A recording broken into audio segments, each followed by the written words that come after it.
नमस्कार, मैं हूं आपके साथ ऋतु भंडारी और आप सभी का बहुत स्वागत है 5 के प्राइम टाइम पर।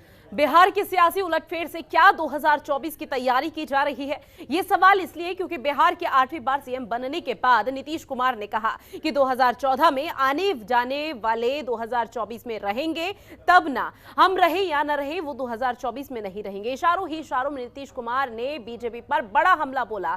बिहार में एक दिन पहले बड़े सियासी उलटफेर के बाद आज शपथ ग्रहण का दिन था, जहां नीतीश कुमार ने 8वीं बार बिहार के मुख्यमंत्री पद की शपथ ली। वहीं तेजस्वी यादव ने आज डिप्टी सीएम पद की शपथ ली है, जहां तेजस्वी यादव बिहार के दूसरी बार डिप्टी सीएम बने और इसी के साथ बिहार में महागठबंधन की सरकार ने एक बार फिर से वापसी कर ली है। इसके साथ ही आपको बता दें कि महागठबंधन सरकार की वापसी और नीतीश कुमार के साथ छोड़ने के कारण बीजेपी बिहार में अकेली पड़ गई है। हालांकि बीजेपी ने आज नीतीश कुमार के खिलाफ मोर्चा भी खोल दिया और नई सरकार के खिलाफ प्रदर्शन भी किया। नीतीश कुमार पर इस दौरान बीजेपी नेताओं ने जमकर निशाना साधा। गिरिराज सिंह ने कहा कि नीतीश कुमार को पीएम बनने का कीड़ा काट गया था। गिरिराज सिंह ने आगे कहा कि नीतीश कुमार महत्वाकांक्षी हो गए थे और वो पीएम बनने के सपने देखने लगे थे, जबकि नीतीश कुमार ने पलटवार करते हुए कहा कि बीजेपी गठबंधन में रहते हुए जेडीयू को कमजोर कर रही थी और हमें ही हरा रही थी। जबकि आरजेडी नेता मनोज झा ने कहा कि ये जनादेश की घर वापसी है।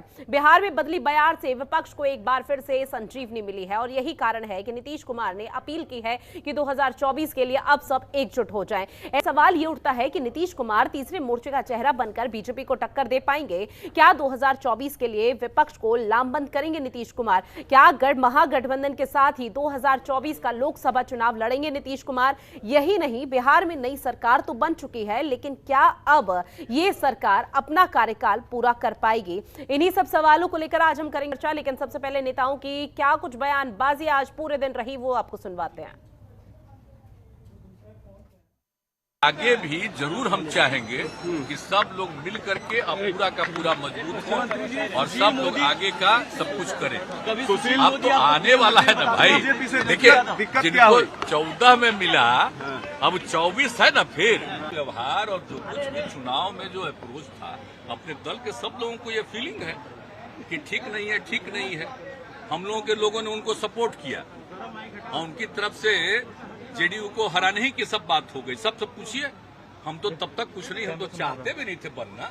हमने तो जीरो से हीरो बना दिया।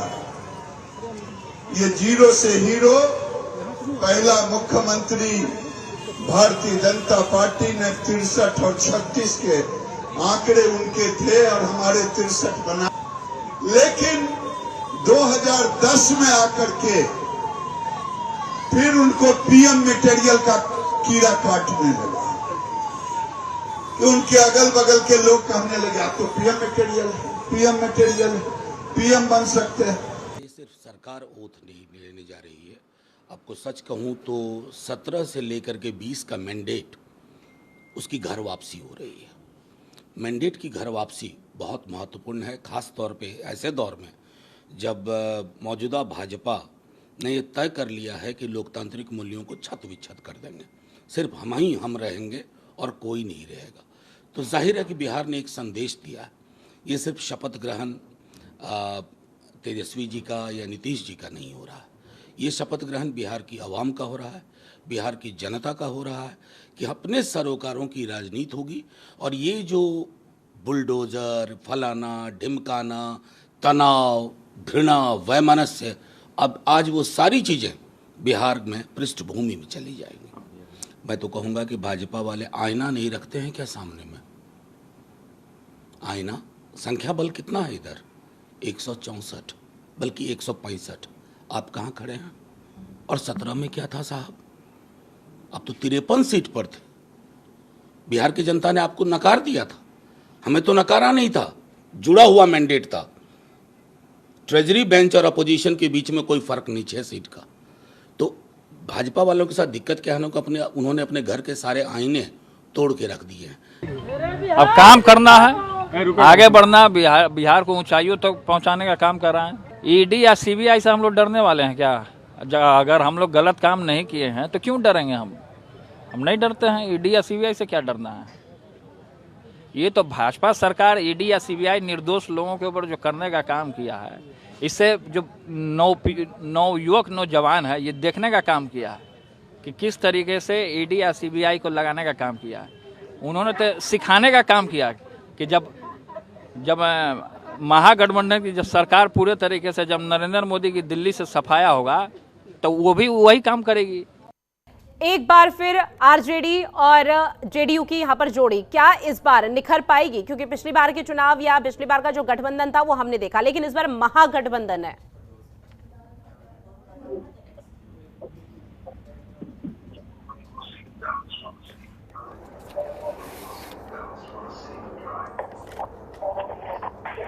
रंजन जी, आवाज पहुंच रही है अब तक?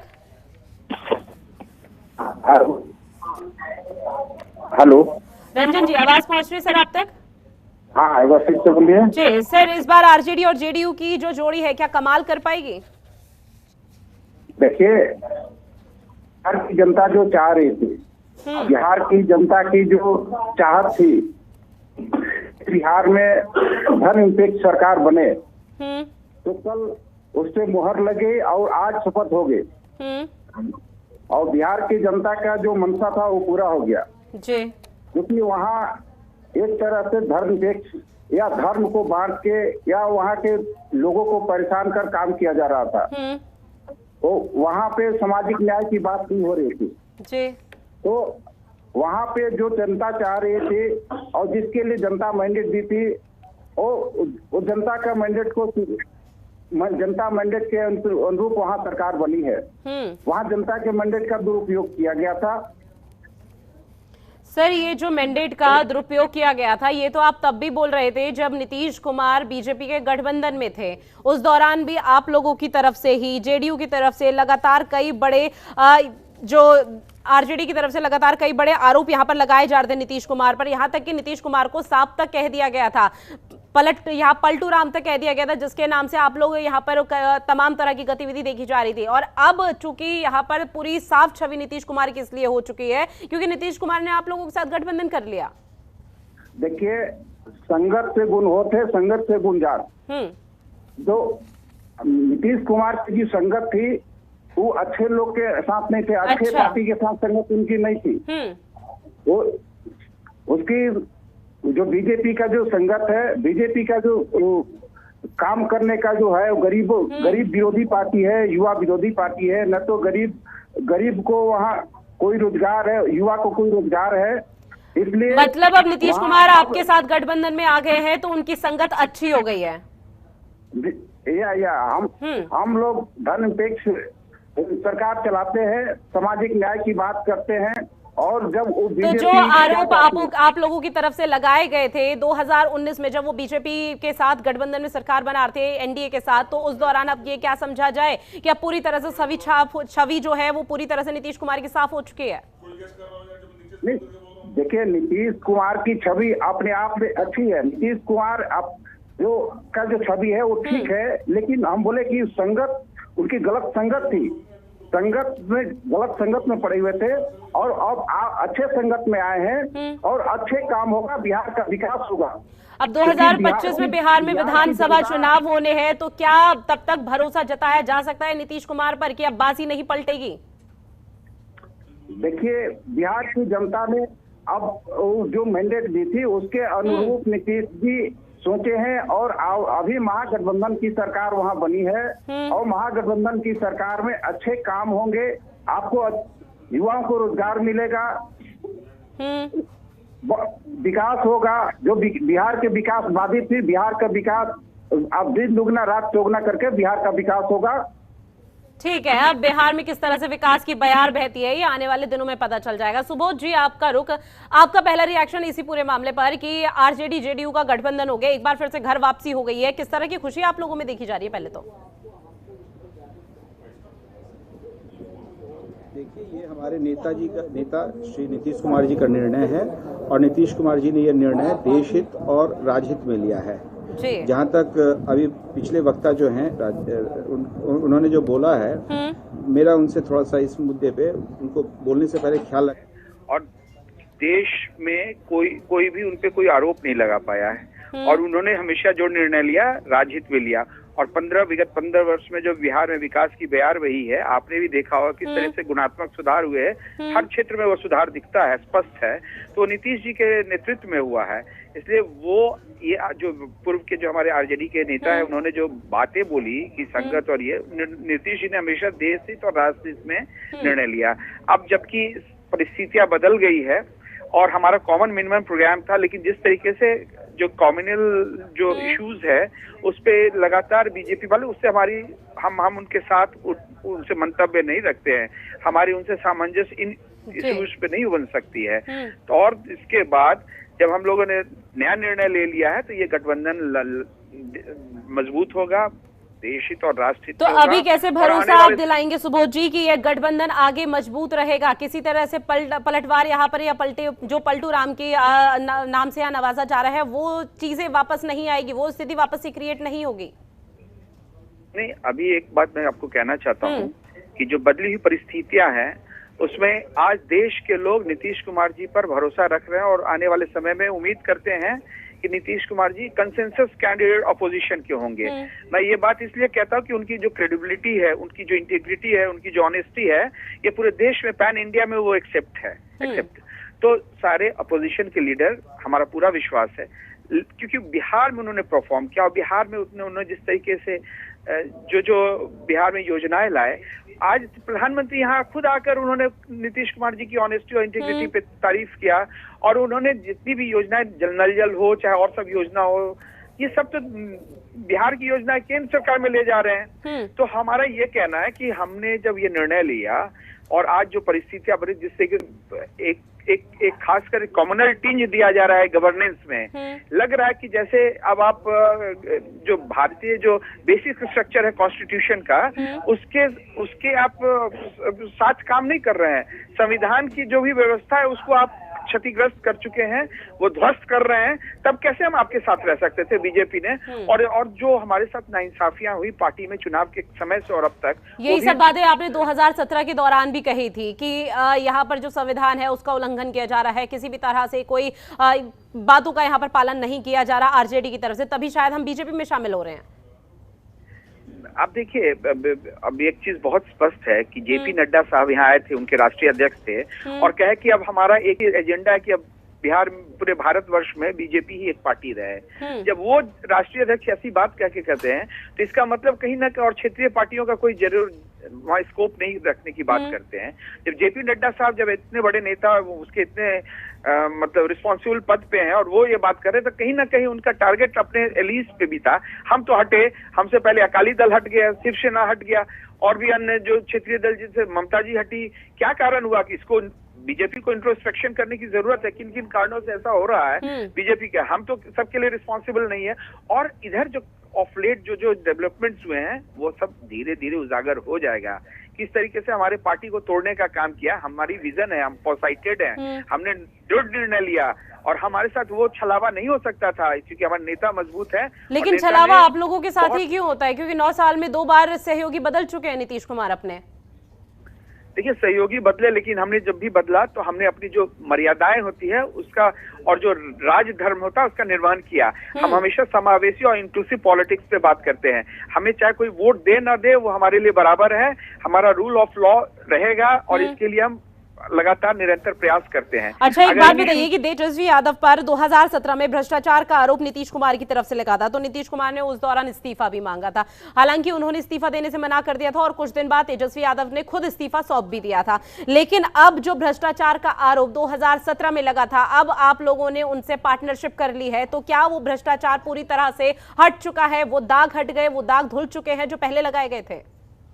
नहीं, कुछ इश्यूज पे उस समय कंफ्यूजन था। हम लोगों ने बोला था उनको कि आके आप सामने प्रेस में रखिए अपनी बातों को, वो नहीं हो पाया था। लेकिन आज तक तो अगर उनके ऊपर भ्रष्टाचार का आरोप है तो आपकी एजेंसीज तो कर रही है उनपे, कहाँ कुछ चार्जशीट हुआ, कहाँ कुछ उनपे आरोप लगा पाए आप? तेजस्वी यादव पे आपने कोई आरोप लगाया क्या? अभी तक चार्जशीट किया क्या? तो ऐसे हम कैसे मान लो? आप ये हम आपने बोला था, हम आपका इंतजार कर रहे थे, 3-4 साल हो गए, ये तो आपको तय करना था ना। अब आप कहेंगे कि भ्रष्टाचार, और ये तो सब पूरा बकवास है, और ये सब छदम आप एक हाइप क्रिएट करते हैं, एक र्यूमर फैला रहे हैं किसी के बारे में, और इस तरीके से बातें नहीं बनती है। अगर आप कौन फैला रहा है र्यूमर? पहले तो आप ये समझाने की कोशिश वाले कर रहे हैं, एजेंसी उनके अंदर नहीं, बीजेपी नहीं, नीतीश कुमार ने तेजस्वी यादव से इस्तीफा मांगा था। नीतीश कुमार ने भ्रष्टाचार का आरोप 2017 में लगाया था जी। उस समय उनपे आरोप आया था, उसे कुछ मुद्दों पे उनपे रजिस्टर किया गया था, FIR रजिस्टर किया गया था, लेकिन 4 साल के बाद इन्वेस्टिगेशन के कोर्स में कोई डेवलपमेंट नहीं है, उनके खिलाफ कुछ भी ऐसा सबूत जुटा नहीं पाई। जब अभी 4 साल बाद किसी भी तरह से कोई सबूत नहीं निकाल पाई, तो ये चीज तो आप लोगों को पहले पता होनी चाहिए थी। उस दौरान आप लोगों को कार्रवाई बैठानी चाहिए थी। सीधा मीडिया के सामने आप बयान तो नहीं दे सकते थे। हमारे नेता ने कहा था कि स्पष्ट करें, और थोड़ी सी स्पष्ट नहीं किए थे, उस समय नहीं बात रख पाए थे, कुछ कंफ्यूजन हुआ था आपसे, कुछ हम चाहते थे ऐसी लाइन पर काम करें, उन्होंने नहीं बताया, इसलिए हम दूरी बनाए। लेकिन जब 4 साल बाद ये स्पष्ट हो गया कि इनके आरोप कोरा बकवास है, अभी आप लोगों ने बीजेपी पर तमाम तरह के आरोप बढ़े हैं। जब नीतीश कुमार ने शपथ ली, उसके बाद कई तरह की बड़ी बड़ी बातें कही गई, और पूरे के पूरे जितने भी आरोप थे वो सीधा जुबानी हमला यहाँ पर बोल दिया। कल को अगर एक बार फिर से दल बदल का दौर होगा, तब यहाँ पर एक और कंफ्यूजन क्रिएट हो जाएगी। ऐसे तो दल बदल क्यों होगा? ये बहुत ही दीर्घायु सशक्त है। लाइक माइंडेड पार्टीज का यहाँ पे मिलन हुआ है। मैं आपको स्पष्ट तौर से बताना चाहता हूँ, दोनों समाजवादी पृष्ठभूमि के पार्टी हैं, दोनों समावेशी पॉलिटिक्स के हैं, और तेजस्वी जी ने सबसे अच्छी बात A to Z की बात कर दिया है। A to Z मतलब समाज के सब वर्ग को साथ लेके चलना है। हम भी यही कहते हैं, इंक्लूसिव पॉलिटिक्स की बात करते हैं। जब इन कॉमन मिनिमम प्रोग्राम पे हम साथ साथ हैं, तो कहाँ आगे दूरी होगी? हम तो एक साथ रहेंगे, और आगे इसका स्पष्ट दिखेगा आपको। ठीक है, हमारे साथ राकेश पांडे जी जुड़े हुए हैं, जो कि बीजेपी के नेता हैं। सर, आपका भी बहुत स्वागत है जनतंत्र टीवी पर। सीधा सवाल, पहले तो इस पूरे मामले को आप किस तरह से देखते हैं? क्योंकि जो तेजस्वी यादव कल तक बुरे थे, आज उनकी छवि एकदम से साफ हो चुकी है, और वो बहुत भले इंसान बन चुके हैं। और बीजेपी की संगत में जब तक जेडीयू थी, तब तक वो बुरे काम कर रही थी, लेकिन अब विकास की बयार बिहार में बहेगी। देखिए, नीतीश बाबू को समय समय पे दाग अच्छे लगते हैं, और वो सहूलियत के हिसाब से, समय के हिसाब से अपने दाग को धोने का काम करते हैं। हम लोगों ने गठबंधन करवाया नहीं था 2017 में। साथ ही शायद भूल गए कि उनके ही मुखिया ने आगे बढ़ चढ़कर और तेजस्वी यादव से गठबंधन को तोड़ा था, और तोड़ने के बाद जो हमारे राजद के मित्र बोल रहे थे कि माइंडेड तो बीजेपी और जेडीयू को मिला था 2020 के चुनाव में। नीतीश कुमार और माननीय प्रधानमंत्री नरेंद्र मोदी के चेहरे को मिला था माइंडेड। और माइंडेड की बात है तो जो बिहार की जनमानस है, 17 करोड़ की आबादी आज के तारीख में है, 17 करोड़ आबादी निकलने का काम दोनों पार्टी ने किया। जब 17 में दाग लगे थे और दाग नहीं धुले, तो 22 में कैसे दाग धुल गए? ये तो बिहार की जनमानस 24 में पूछेगी, और 14 वाले 24 में आएंगे कि नहीं, ये तो नीतीश बाबू से जब 24 में निकलेंगे यात्रा पे, इनकी दाग के बारे में चर्चा होगी और जनता पूछेगी। हम लोग नहीं पूछेंगे, हम तो संगठनकर्ता लोग हैं। हमारे हर बूथ पे 20 लोग संगठनकर्ता लोग होते हैं, हर बूथ पे हमारे एजेंट होते हैं, हमारे हर जगह पे हम विश्व के सबसे बड़ी पार्टी हैं। हमें कोई ऐसे असुविधा तो है नहीं कि हम चुनाव में जाएंगे और हमें बहुत कठिनाई होगी। कठिनाई तो नीतीश बाबू को होगी कि नीतीश बाबू को बताएंगे कि दाग कितने अच्छे लगने लगे कि 2 साल के अंतर में इनको दाग पसंद आ गया, और इन्होंने टाइट से धोके और फिर गलबहियां कर ली। उस दाग के साथ उन्होंने तो गलबहियां की ना, तो हम लोगों ने तो नहीं किया था। और हमारे साथ जब भी आए तो केंद्र और सरकार, जो आपसी समन्वय होती है राज्य सरकार की और केंद्र सरकार की, तो आपसी समन्वय के आधार पे विकास होता है, ना कि नीतीश बाबू जादू का कोई छड़ी रखेंगे तो और विकास का बहार पूरे बिहार में बहा दिए। यदि केंद्र और बिहार की मजबूती नहीं मिलती, तो आज विकास की बहार देखने को भी नहीं मिलती। आज जंगल राज फिर आ गया, लूट अत्याचार आने लगा, और आने वाले समय में। राकेश पांडे जी, लेकिन एक चीज समझाइए कि क्या ये सब कुछ एकदम से मतलब सडन प्लान हुआ, या ये पहले से ही प्री प्लान था? ये संयोग है या प्रयोग है? सीधा सा सवाल, क्योंकि क्या आप लोगों को एक बार भी अंदेशा नहीं था कि बिहार की सियासी में तख्ता पलट हो सकता है? देखिए, एक्चुअली क्या है कि 2024 के लिए नीतीश जी के सपने जो है ना, वो सपने नीतीश बिहार की जनता को ताक पे रख के आगे सपना देखना चाहते हैं। इन्होंने जब जॉर्ज साहब के साथ समता पार्टी का स्थापना किया था, तो आप आपको शायद याद होगा कि इसी रिपब्लिक होटल में जो अपने पटना के एग्जीबिशन रोड में जौहर साहब रोते रोते थक गए थे। जौहर साहब के बाद शरद के साथ इन्होंने क्या हाल किया। उसके बाद आज इन्हीं के दल के नेता आरसीपी बाबू जो राष्ट्रीय अध्यक्ष इन्होंने बनाया था, बीजेपी ने नहीं बनाया था। ये प्रमाण देना कि कहां बीजेपी ने जबरदस्ती राष्ट्रीय अध्यक्ष को मंत्री बना दिया। अमित शाह जी नीतीश कुमार जी के रजामंदी पे मंत्री बनाया था, ठीक है ना। जब क्या है कि समय समय पे इनके बदलाव का बयार चलता है। 2017 में 3 अप्रैल को लालू यादव जी ने एक ट्वीट किया था कि सांप नीतीश कुमार सांप है और समय समय पे केचुआ छोड़ता है और 2 साल बाद अपना स्कीम। खैर आरोप तो बहुत लगाए थे पलटू राम सांप, और इसके साथ ये भी कहा गया था कि समय समय पर रंग बदलते हैं। उसका जवाब हम ले लेंगे जेडीयू और आरजेडी से, लेकिन एक चीज और बताइए कि नीतीश कुमार का सीधा आरोप कि 2020 में जेडीयू को जो नुकसान हुआ था उसके सीधे तौर पर जिम्मेदार बीजेपी थी। क्यों? क्योंकि बीजेपी ने ही जेडीयू को सबसे बड़ा नुकसान पहुंचाया था और उनकी पार्टी तोड़ी थी। हराने की वजह तो फिर आप लोगों ने भी किया था, कसर तो आप लोगों ने भी कोई नहीं छोड़ी थी। नहीं, हम लोग गठबंधन धर्म का मर्यादा जानते हैं। गठबंधन धर्म में हम लोग चुनाव लड़ा। जब इनके पास 2014 में 4 इनके एमपीज थे तो हम लोगों ने इनको 17 एमपीज दिया 19 में। तो मैडम हम लोग ऐसा गठबंधन धर्म का, हमारे अपने एमपी को हम लोग ने अपने एमपी को टर्मिनेट करके हमारे एमपी लड़े नहीं चुनाव। सीवान का प्रकाश यादव नहीं लड़ा, बगहा से सतीश चंद्र दुबे नहीं लड़े, सब सिटिंग एमपी थे। सबका टिकट काट के हम लोगों ने इनके झोली में डालने का काम किया। तो हम लोगों ने तो गठबंधन की मर्यादा को रखा। ठीक है, हमारे साथ वरिष्ठ पत्रकार सर्वेश जी भी लगातार बने हुए हैं। सर, बिहार का सियासी खेला सिर्फ 2024 लोकसभा चुनाव है क्या? देखिए ऋतु जी, 2000 चुनाव है। नीतीश कुमार अपने दिवा स्वप्न में व्यतीत हो चुके हैं। देखिए, भारत की जितनी क्षेत्रीय पार्टी है उनके प्रमुख अपने आप को प्राइम मिनिस्टर कैंडिडेट मानते हैं। नीतीश कुमार को अपनी हैसियत नहीं है, अपने दम पे वो बिहार के 40 एमपी का अपनी पार्टी से कभी जीत नहीं पाए, 20 से ऊपर भी नहीं पहुंच पाए, और वो सपना देखते हैं कि 2024 में प्रधानमंत्री बनेंगे। एक वो दौर था जब माननीय देवगौड़ा जी, IK गुजराल जी और चंद्रशेखर जी बन गए थे, लेकिन उसमें भी देखिए कि उसमें भी जो साथ था उसमें बीजेपी कांग्रेस का था।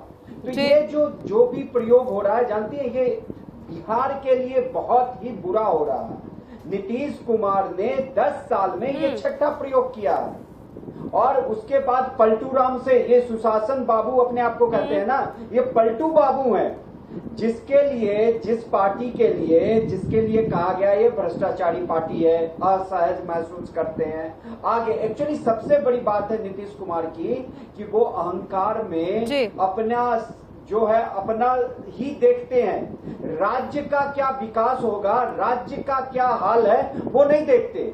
तो सर, ऐसे में क्या समझा जाए, जिस तरह से आपने भी जिक्र किया कि वो पलटू राम है नीतीश कुमार, तो ऐसे में क्या लग रहा है कि 2025 तक आरजेडी जेडीयू का जो महागठबंधन है ये चल भी पाएगा?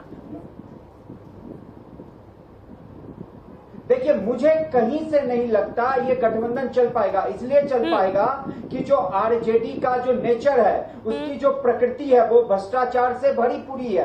अभी इसीलिए तेजस्वी यादव गृह मंत्रालय मांग रहा है, क्योंकि वो पुलिस उसके पास होगा। लेकिन ये भी रिकॉर्ड है कि नीतीश कुमार जब भी मुख्यमंत्री बने हैं उन्होंने गृह मंत्रालय किसी को भी नहीं दिया, ना बीजेपी को दिया ना आरजेडी को।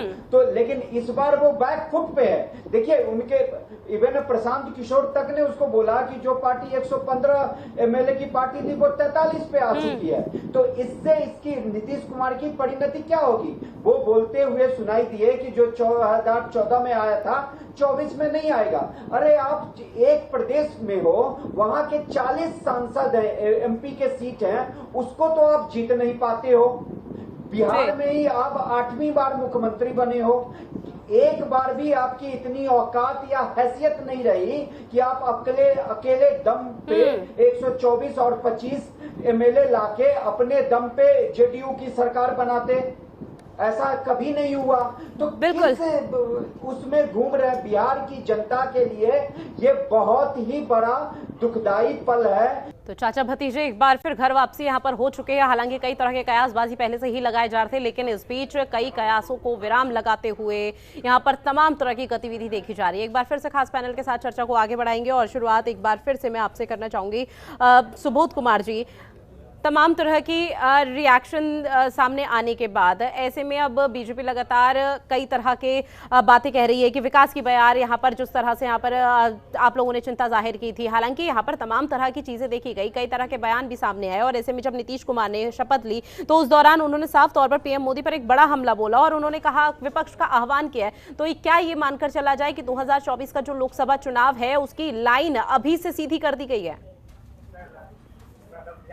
नहीं, हेलो जी, नहीं, स्पष्ट है कि अब हम लोग जब आगे भी चुनाव साथ में लड़ेंगे, 2024 में भी लड़ेंगे, तो ये तो स्पष्ट है कि लोकसभा और आने वाले जितने भी चुनाव होंगे बीजेपी, जेडीयू और आरजेडी साथ में लड़ेगी, इसमें कोई दो राय ही नहीं है। और अगर विकास की बयार की बात कहते हैं तो सिर्फ जेडीयू आरजेडी या फिर कांग्रेस लेफ्ट और हम निर्दलीय भी? सारे लाइक माइंडेड पार्टीज एक साथ आएंगे और हम लोग साथ चुनाव लड़ेंगे, इसमें ये तो होना ही है, ये स्वाभाविक है, इसमें कोई दो राय नहीं है। और ये मजबूत फॉर्मेडेबल अलायंस होगा। और आपको मैं बताना चाहता हूँ जिस तरीके से कंसेंसस बन रहा है पैन इंडिया, तो आने वाले समय में ये अभी तो मैं बहुत अगली है, लेकिन जो जिस परिस्थितियां बन रही है, तो नीतीश कुमार जी एक कद्दावर नेता है और नीतीश कुमार जी की क्रेडेंशियल और उनकी इंटेग्रिटी, ऑनेस्टी पे पूरे इंडिया में चर्चा है। और जिस तरीके से बिहार को उन्होंने गवर्न किया है, उनके नेतृत्व से बिहार आगे बढ़ा है, विकास की बयार वही है, विकास हर क्षेत्र में। अब आप गांव-गांव जाएंगे तो कभी अब रिवर्स माइग्रेशन का बिहार में ट्रेंड चल गया है, लोग शहर से। लेकिन सुबोध जी, एक बात बताइए कि इतनी आन क्या पड़ी कि गठबंधन को तोड़कर दूसरा नाता जोड़ना पड़ा, पुराने दोस्तों से हाथ मिलाने पड़े? बहुत लंबी इसकी शिकायत है। जब हम चुनाव लड़े बहुत थे, छोटे से संक्षेप में बताइए। नहीं, बहुत, जब हम चुनाव लड़े थे इस बार जनरल इलेक्शन, और जिस तरीके से चिराग जी को यूज किया गया और हमारे सारे जो कैंडिडेट्स थे वहाँ पे एलजेपी ने अपना कैंडिडेट दिया, और एलजेपी के बड़े बड़े नेता रामेश्वर चौरसिया जी और दिनारा से जो कैंडिडेट थे उनके 2014 के आरएसएस के वो चीफ मिनिस्टर कैंडिडेचर था उनका। तो इस परिस्थिति में बीजेपी के साथ तमाम बड़े नेता एलजेपी से लड़ रहे थे। तो एक मैसेज गया कि ये बीजेपी ही इनको लड़वा रही है, और सारे बीजेपी के वर्कर्स जो हैं वो उनके साथ चले गए। और चुनाव में हमारा वोट तो ट्रांसफर हुआ, उनका वोट ट्रांसफर नहीं हुआ, और इस पे उन्होंने कैटेगरिकली चुनाव के समय में कोई रिफ्यूट स्टेटमेंट नहीं दिया और सारा कंफ्यूजन चला गया और हम इसके कारण हारे। तो हमारा कहना ये था, पहली बार हमारी बैक स्टैबिंग और बिट्रेइंग हमारे साथ वहाँ पे हुआ। मतलब अब आप लोग आरजेडी के साथ आ चुके हैं, तो इसका मतलब ये कहा जा सकता है साफ तौर पर कि अब सारे जो भी मुसीबतों की जड़ थी वो बीजेपी थी। ठीक है, हमारे साथ रंजन यादव जी एक बार फिर से जुड़ गए हैं, जो कि आरजेडी के यहाँ नेता हैं। ऐसे में रंजन जी, सुशील मोदी जो कि बीजेपी के सांसद हैं बिहार से, उनका बयान सामने आया कि जितना सम्मान बीजेपी ने दिया उतना कभी राजद कांग्रेस दे ही नहीं सकती है, लेकिन अब आने वाले समय में ये तस्वीरें भी क्लियर हो जाएंगी। क्या रिएक्शन आपका? देखिए, सम्मान के साथ साथ उनका पैर काटने का भी काम कर रही थी बीजेपी का भी काम कर रही थी बीजेपी का जो भी अलायंस रहेगा, बीजेपी ऊपर से तो सम्मान देगी, लेकिन नीचे से उनका पैर काटने का काम करती है। सोचती है कि मैं इनका, और बीजेपी का हमेशा से आदत रहा है कि जिस थाली में खाती है बीजेपी उस थाली में छेद करती है। अगर जदयू के साथ सरकार में थी, सरकार चल रही थी, तो उनको लगा कि जदयू का पैर काट के कैसे हम अपना सिंगल का सरकार वहां बनाए। तो जदयू के सारे विधायकों को तोड़ने का उनका तो एक मंडी चलता है ना, उनका एक बीजेपी का एक विंग है, वो विंग का हर प्रदेश में जहां भी उनका सरकार नहीं है वहां पे उनका विंग काम करता है कि कैसे वहां के जो अपोजिशन के विधायक है उनको तोड़ के अपने पास लाओ, चाहे पैसा से लाओ या बल से लाओ, ईडी लाओ, सीबीआई लाओ, इस सब चीज का प्रयोग करते हैं। वो करने के बाद वहां की जो जनता जो मैंडेट देती है वो जनता को मैंडेट को कन्वर्ट करते हैं, अपने बल प्रयोग करते हैं, अपना जो सीबीआई ईडी का हथकंडा है वो अपना। रंजन यादव जी, जिस तरह से विपक्ष देश भर का लगातार यहाँ पर बीजेपी पे आरोप लगाता था कि जब तक दूसरी पार्टी में है कोई भी नेता, प्रवक्ता या कार्यकर्ता, तो उस दौरान वो ईडी की छापेमारी कार्रवाई या भ्रष्टाचार या फिर मनी लॉन्ड्रिंग मामले, तमाम तरह के आरोप हैं जिसपे मरे जाते थे, लेकिन जब वो बीजेपी में शामिल हो जाता तो उसकी छवि एकदम साफ हो जाती थी। अब सवाल आपसे ये कि तेजस्वी यादव पर 2020 में यहाँ पर आरोप लगा था भ्रष्टाचार का। अब चूंकि आप लोगों ने एक साथ साथ हाथ मिला लिया, पार्टनरशिप कर लिया, महागठबंधन हो गया, तो ये समझा जाए कि अब आप लोगों की छवि है पूरी तरह से साफ हो चुकी है? नहीं, देखिए छवि तो साफ उसकी होती है।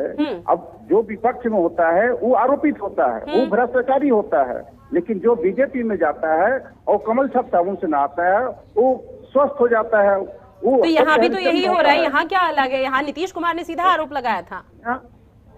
यहाँ नीतीश कुमार जी, देखिए वो नीतीश कुमार जी नहीं लगा रहे थे, उनका बीजेपी का मुंह बोल रहा था। अच्छा। बीजेपी बोलवा रही थी नीतीश कुमार से, नीतीश कुमार जी डायरेक्टली नहीं बोल रहे थे। नीतीश कुमार जी तो सामाजिक न्याय के नेता है, उन्होंने सेकुलर नेता है और सेकुलर काम कर रहे थे, तो उन्होंने किसी तरह का ऐसा आरोप नहीं लगाया।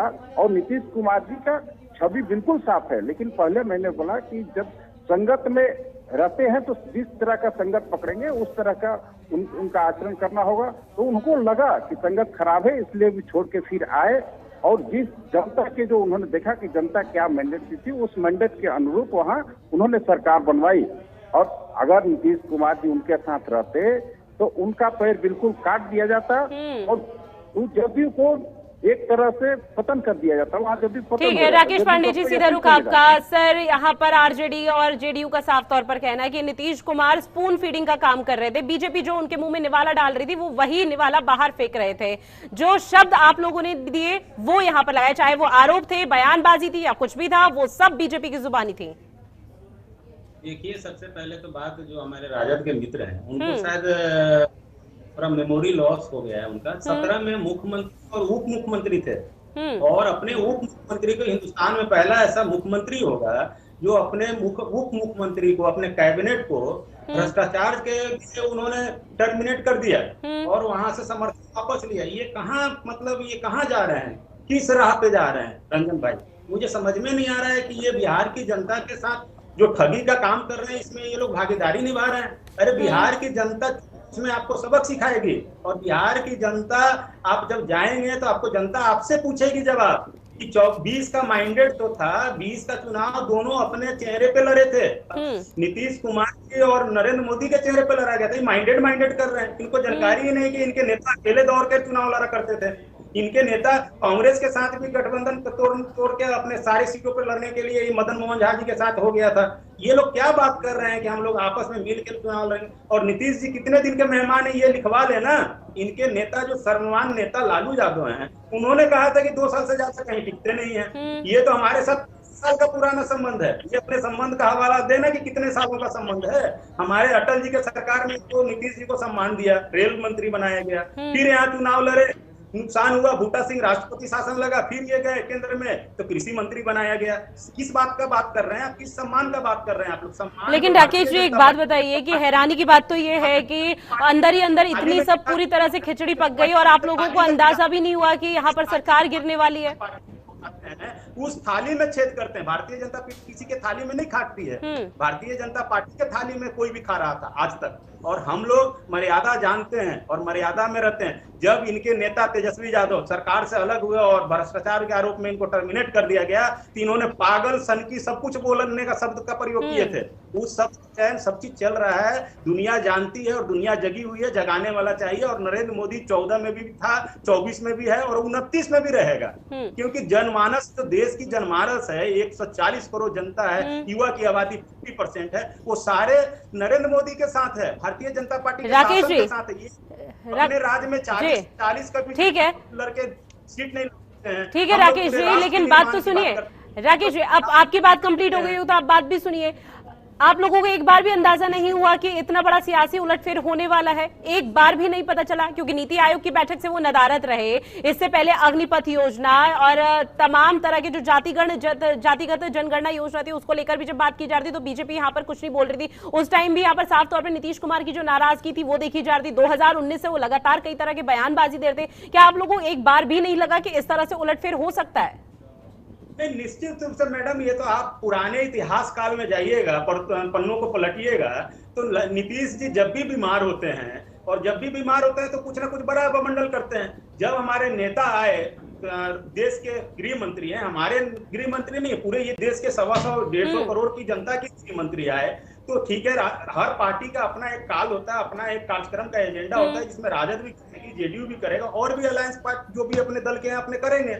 हम लोगों ने भी अपना कार्यक्रम किया, उसमें हमारे राष्ट्रीय अध्यक्ष के साथ कोई ऐसा समावेश नहीं हुआ, कोई समस्या नहीं। लेकिन जब गृह मंत्री आए और जब ये बीमार पड़ गए, इसी तरह का बीमारी इनको लालू जी ने भी एक बार भविष्यवाणी किया था कि नीतीशवा जब बीमार पड़ता है तो कुछ बड़ा चमत्कार करता है। लालू जी का ट्वीट आप पढ़ेंगे तो आज सारी ट्वीट मार्केट में निकल रही है। लालू जी ने एक तो सांप दूध पिलाने का भी बात कहा, एक केचुआ छोड़ने का बात कहा, एक बोला कि नीतीश जब बीमार पड़ जाता है तो वो कुछ ना कुछ बड़ा बमंडल करता है। तो ये जब बीमार पड़ गए, पहले दिन ये इनको कोरोना हुआ, दूसरे दिन ये दीघा में दिखने लगे, तीसरे दिन फिर ये बाहर अंदर आ गए। ये सब चमत्कार हम लोग समझ रहे थे। और समझिए कि भारतीय जनता पार्टी विश्व की सबसे बड़ी पार्टी है, नीतीश कुमार जैसे लोगों को बनाने का काम करती है। नीतीश कुमार भारतीय जनता पार्टी को नहीं बनाए हैं और अटल अडवाणी को नहीं बनाए हैं, हम लोगों ने नेता बनाया है। इनके दल के लोग शायद भूल गए हैं कि जब इनको समता में जॉर्ज साहब इनको सीएम नहीं चाह रहे थे और यहाँ पे रविशंकर प्रसाद जैसे सरीके राधा मोहन सिंह जैसे लोग थे,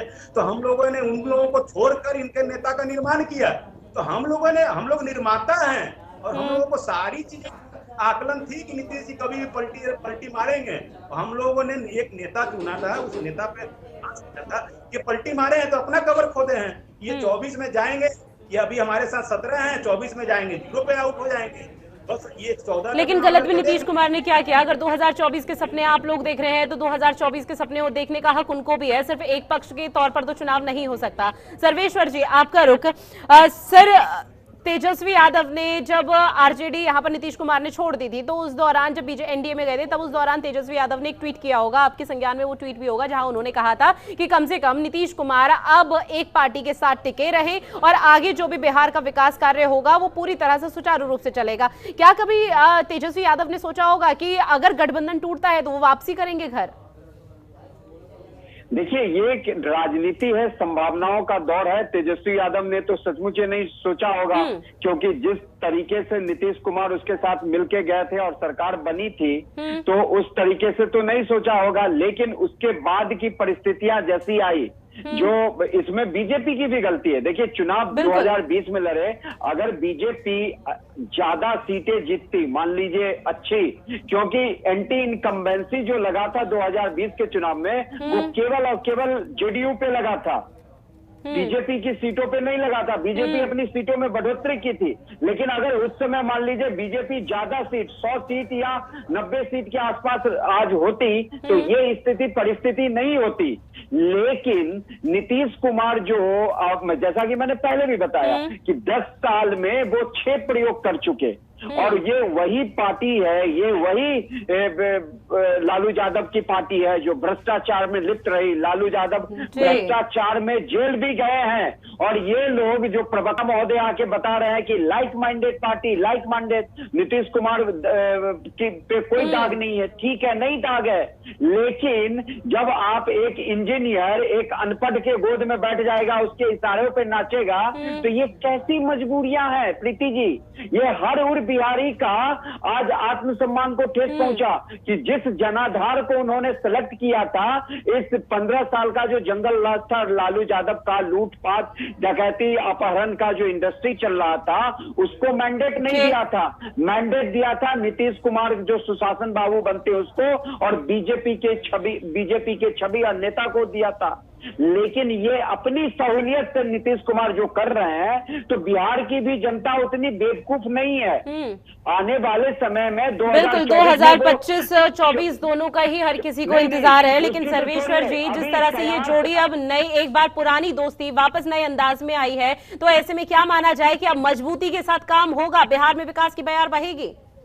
देखिए, चोर चोरी करना कभी मैं नहीं छोड़ता, चाहे वो 10 बार जेल चला जाए, उसकी नीयत वो वही रहती है जो आरजेडी की जो नीयत है भ्रष्टाचार चोरी वाला। मैंने कहा ना कि आखिर तेजस्वी यादव ने क्यों नीतीश कुमार पे दबाव बनाया कि मुझे गृह मंत्रालय दो। पुलिस अपने महकमे में रखना चाहता है कि खुल के भ्रष्टाचार करो, बिहार की जनता को लूटो खसोटो। मुझे एक बात बताइए, अगर इतनी ही अच्छी थी तो नीतीश कुमार वो पुराना जो भी हुआ वो खत्म करे। नीतीश कुमार बीजेपी के साथ मिलकर विकास का कार्य कर रहे थे ना, उसमें अगर इनको क्या परेशानी आ गई कि उनकी पार्टी को तोड़ रहा, अरे आप अपने कारण से एंटी इनकम्बेंसी 2020 में अगर आपकी चैनल गई होगी बिहार में चुनाव कवरेज करने, तो जिससे भी पूछते हैं तो वो कहते हैं बीजेपी के कारण हम नीतीश को सपोर्ट कर रहे हैं, नहीं तो एंटी इनकम्बेंसी का सीधा असर नीतीश कुमार की पार्टी पे था।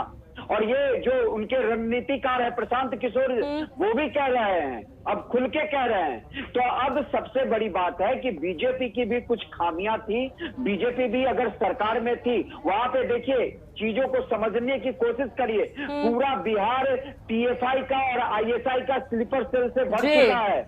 दरभंगा जैसे जगहों में, मेरा होम डिस्ट्रिक्ट है, वहां पे पीएफआई के आतंकवादी पकड़े जाते हैं और बीजेपी में दबाव बना रही थी नीतीश पे कि इन सबों को जल्द से जल्द कार्रवाई हो या इस पे ज्यादा पुलिस कार्रवाई हो। नीतीश इस पे चुप बैठा रहता था क्योंकि वो मुस्लिम तुष्टिकरण कैसे होगी। मैं एक एग्जांपल देता हूँ, एक हरिसैनी एकादशी थी और उसी दिन मुस्लिम का भी एक पर्व था, बकरीद था।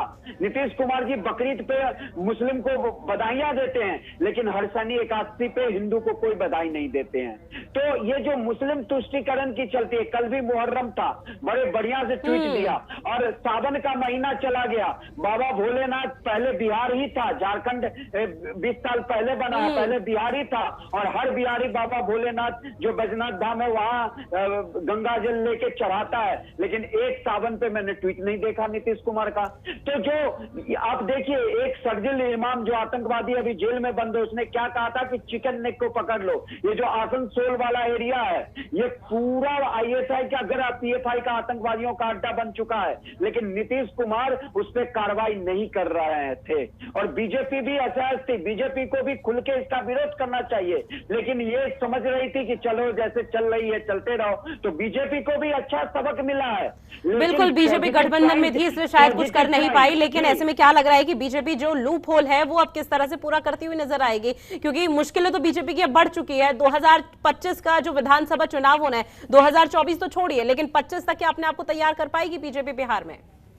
बीजेपी अगर आज से लग जाए तो 24 में मैं कहता हूं 40 में से 40 एमपी जीत के ले आएगी बीजेपी। लेकिन सबसे बड़ी मुश्किल है कि वो लगे तब ना। अगर इनको देखिए, इन्होंने अपने परफॉर्मेंस अच्छा किया, 2020 के विधानसभा चुनाव में भी अच्छा किया। अभी इनका नीतीश असहज तब से महसूस करने लगे। बीजेपी का एक प्रवास कार्यक्रम आया, उन्होंने 243 जो सीटें हैं बिहार विधानसभा में, उन सभी पे प्रवास करवाया अपने नेताओं का। तो बीजेपी जनता से जुड़े, वहां की जनता भी ये जान रही है कि ये धोखा है, क्योंकि मैंडेट जब मिला भाई एनडीए और को, तो आप दूसरे के साथ जा रहे हैं। ये जितने वादे आप बोल रहे थे, ये क्या पहले नहीं थे? 2019 के इलेक्शन से पहले नहीं थे या 2020 के इलेक्शन से पहले नहीं थे? देखिए, ये नीतीश कुमार जी जिस तरफ देखते हैं कि उधर जाने से फायदा है, वो उधर पलटी मार लेते हैं।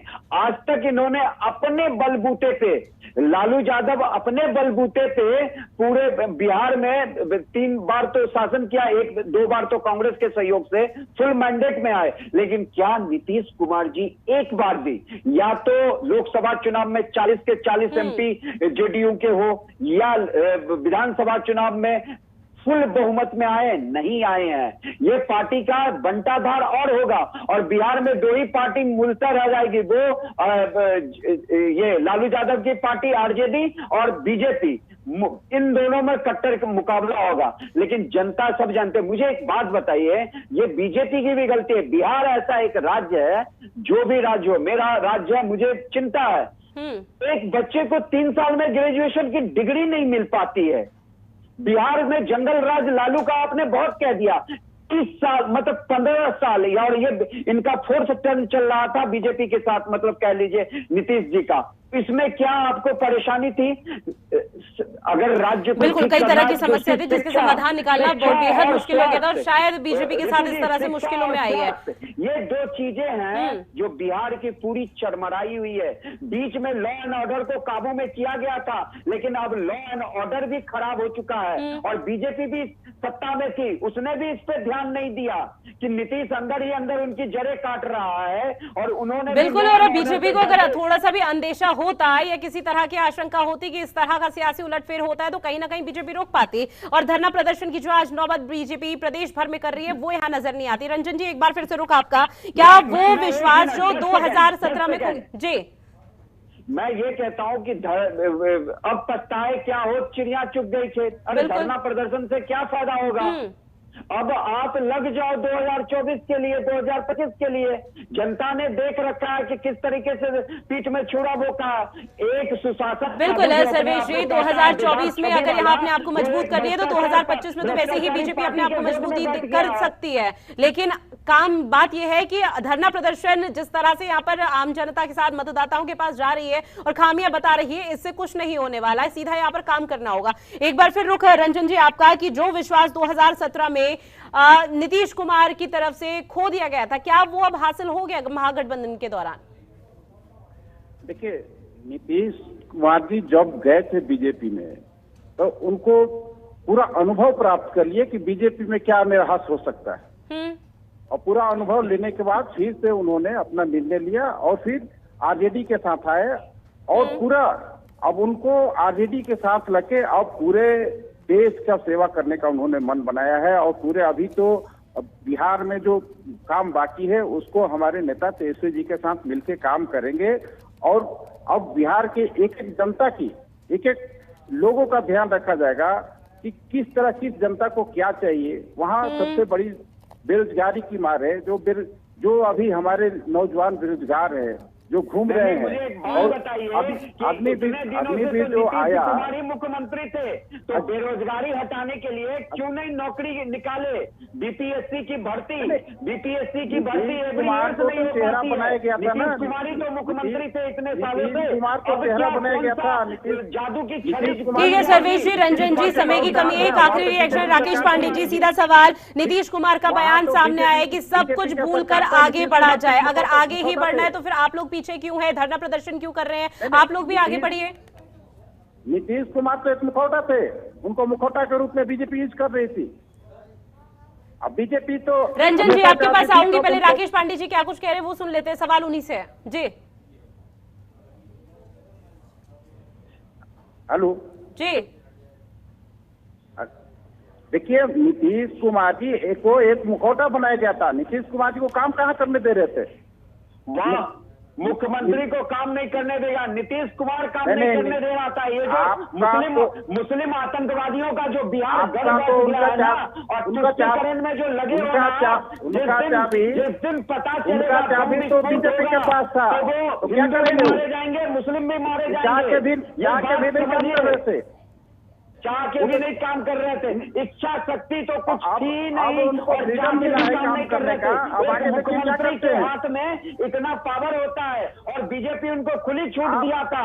अरे दान में मुख्यमंत्री की कुर्सी दे दी। ठीक है, अब बिहार की सियासत में आगे क्या उलटफेर होना अभी बाकी है या किस तरह की चीजें तस्वीरें सामने आती है उस पर हर किसी की नजर बनी हुई है। समय की कमी है, माफी के साथ आप सभी हमारे साथ चर्चा में शामिल हुए, उसके लिए बहुत शुक्रिया। तो बिहार की सियासत किस तरह से तख्ता पलट यहाँ पर हो चुका है। हालांकि पहले जेडीयू आरजेडी जिस तरह से एक साथ थे, उसके बाद एनडीए के साथ जेडीयू आ गई और अब एक बार फिर से घर वापसी यानी चाचा भतीजे की वापसी हो चुकी है।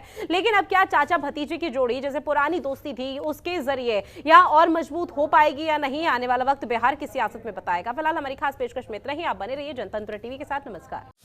खबरों के निष्पक्ष विश्लेषण के लिए सब्सक्राइब करें Janatantra TV and press the bell icon. Never miss any update.